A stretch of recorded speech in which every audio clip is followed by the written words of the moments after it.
everybody, and welcome to another episode of This Week in Philadelphia Sports, where, as you might have guessed it, we go over everything that happened this week in Philadelphia sports again. If you're new to this channel, guys, and you enjoy this sort of content, make sure you leave a like and hit that subscribe button. We want to build the biggest base of Philadelphia sports fans possible, and we need your help to do it. So make sure you leave your comments with all your opinions on today's topics as well. We're going to start off with the Philadelphia Flyers this week. I know, shock, horror, where are the Eagles? Don't panic. Relax, they're coming. Just something pretty exciting happened this week. And I like playing hard to get. We've got to keep you on your toes, alright? I can't give you this pretty pink shirt on a silver plate because you'll run with it, and that's no fun. Flyers have been holding their developmental camp this weekend, and one of our writers, Jamie Basco, attended the event and caught up with Isaac Ratcliffe. Now, Ratcliffe is a former second-round pick of the Flyers. He's one of the highly touted prospects, and he's someone that has a close affiliation with our site. We've had numerous interviews with him since being drafted by the Flyers. Jamie's gotten to know him really well. And as a token of friendship and just a present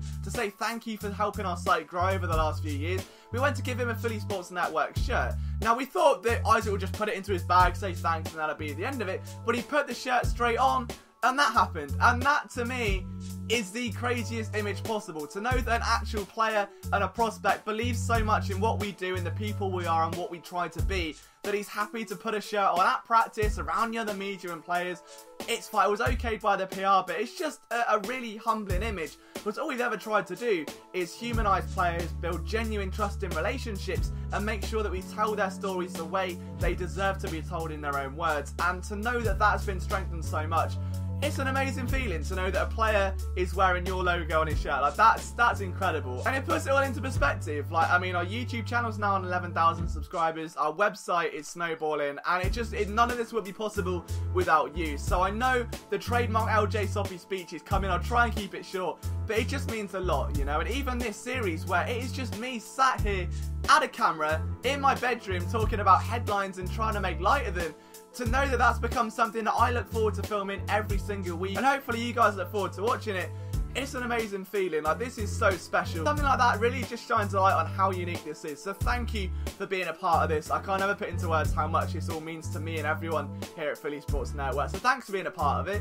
And yeah, before I start crying, we'll get back on with the news. But wait, if you want to be like Isaac and you want to get yourself a trendy pink Philly Sports Network shirt, or any other colour for that matter, you can head to the link in the description below. But what if, oh, Liam, what if I get a bit cold in the winter? Don't worry, we've got hoodies as well. So we've got every need. There are beach towels, I think, there's mugs, there's all sorts. So if you want to show your support for the website and represent what we do, this is the best way to do it. So if you want to be one of the cool kids like me and wear a bright pink shirt with subscribe to the outside, inside on the back, now's the time. Away from that, though, at the start of the week, the Flyers did trade for Dallas forward Tyler Pitlick in exchange for Ryan Hartman, who they traded for in getting Wayne Simmons. This was very much a cap-orientated move, given that the team signed Travis Sanheim to a 2-year deal earlier that day, and then went on to send 4 qualifying offers out to the likes of Provorov and Travis Konechny. So there's a lot of moves coming from Flyerville right now, and the team are just trying to navigate those waters as best they can. Maybe Chuck Fletcher has been on the phone to Howie Rose, but maybe he's seeing how the Eagles do things. I don't know, but it's interesting that they got rid of Hartman, knowing that they could pretty much halve his salary and bring in a forward who's been just as productive at centre, who maybe sit on that third line, brings playoff experience to the table to help nurture those younger talents, something which, as we all know, Chuck Fletcher wants to do. But now on to the Philadelphia Eagles, and something interesting happened this week. There was an interview on Heavy.com where Connor Barwin mentioned that he would like to return to the Philadelphia Eagles and has been in talks with Howie Roseman about doing so. Now, this is interesting for a couple of reasons. Again, it's rare that a player would go to a media outlet and say, hey, yeah, I want to go to this team and this is why.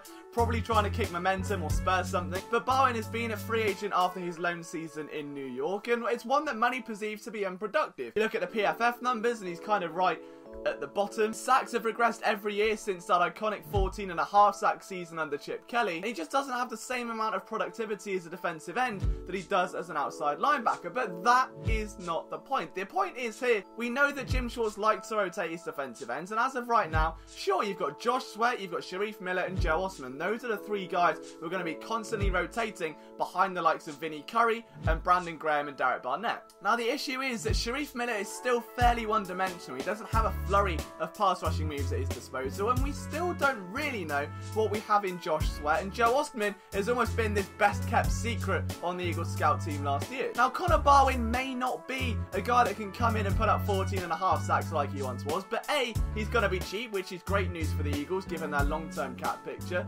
B, has literally said in the interview that he wants to take on a bench role, that he wants to be that veteran leadership, maybe a defensive end 4 or 5, someone that can just come in. He's not going to burn out. He's not expected to come in and carry the load for the unit. He can just be there when the team need him to keep everyone else fresh, and that's frankly what they need. You can do a lot worse than Connor Barwin. And 3, given that Sweat and Miller both play at around 250 pounds and Connor Barwin's a bit heavier, he's going to be able to seal the edge a little bit easier. It sounds silly, but £10 makes a difference when you're coming up against some of the best right tackles and left tackles in the NFL. So am I saying pound the table for Connor Barwin to come in and be a starting defensive end? Absolutely not. But if you can get him cheap enough to return home, someone that was so easy to root for as an Eagles player, someone that did so much for the community, it just makes sense. And a lot of people turn to that New York season and go, oh, PFF had him graded badly, that means it's third. Yeah, but a lot of people are forgetting that during that train wreck of a season that New York had, Connor Barwin had the exact same role. He was a bench guy. All the younger defensive ends were the ones getting snaps, and Connor Barwin was the rotational guy helping develop them, coming in when needed. So obviously his numbers are going to be nowhere near as productive because he's getting nowhere near the snap count. And if you're going to use PFF logic to put Barwin into a box, a lot of those same people are going to be the ones saying that Jalen Mills is the best thing since sliced bread. If that sliced bread was toasted, maybe, but it's not. So he's not. But now we turn our attention to the Phillies, who are 4-6. That's right, a whopping 4-6. What an improvement that is in their last 10 games. And after a bit of Brad Miller's lucky bamboo, the team swept the New York Mets, which is hardly an achievement in itself. I mean, sweeping the New York Mets is basically the equivalent of being 15 years old, entering an under 10 sports day and sprinting off and winning 100 metres by quite some way. Like, it's well done and everything, but should you really be entering that race? But given that they lost 7 straight games before Monday afternoon, this was the perfect time for them to turn their season around, and they have to. They've got a series with Atlanta, who they are now 7 games behind, coming up after today's finishing up in Miami. So if they can go into that Atlanta series with a full head of steam, then there's every chance that they can begin to close it back. Even if they sweep Atlanta, the race for the division's back on. If they don't, it's probably not. There's the analysis you came for. Maybe there is a new cult following around bamboo. We've seen Mike Scott, we've seen Captain Cravon. It's about time the Phillies had their thing.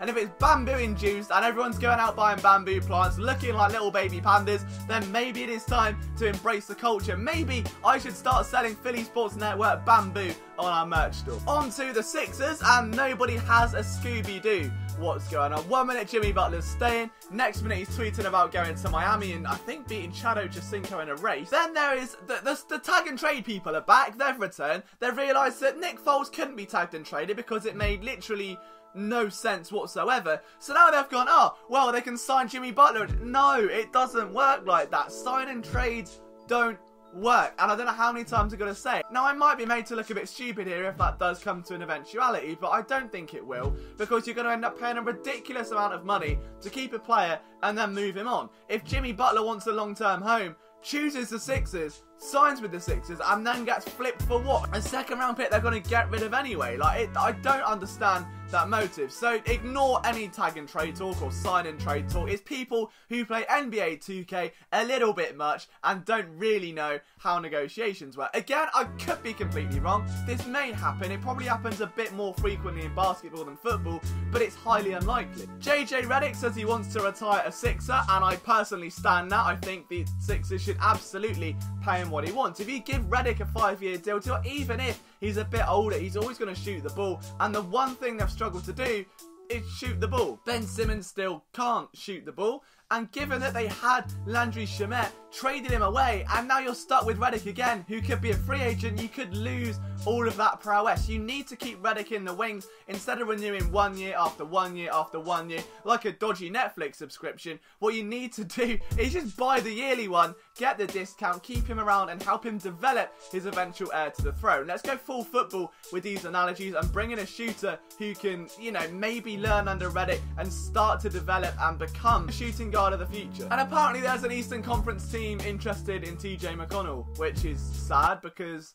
everyone likes TJ McConnell, so I hope that's a lie. And then there's the Philadelphia Union, who took a 4-2 loss to NYCFC yesterday after two penalties, and one of them was the most controversial call I've ever seen. The opposing striker flops it. There is flopping, and then there is looking like you have just suffered a sweet chin music in the opposite direction. It's barbaric, but it is what it is. The team is still top of the Eastern Conference by 1 point over DC United, so you can't complain. You win some, you lose some. This is the rigours of an MLS season. Anyway, guys, that is it for this week in Philadelphia sports. If you enjoyed this content, make sure you leave a like, hit subscribe, and again, don't forget, drop a comment down below with all of your opinions on today's topic. If you want to follow me on Twitter, it's at Liam Jenkins PSN or at Philadelphia SN for Philly Sports Network. Thank you so much for all your support. None of this would be possible without you. We've got a lot of content coming up over the next couple of weeks, so stick around for that. I'll see you soon.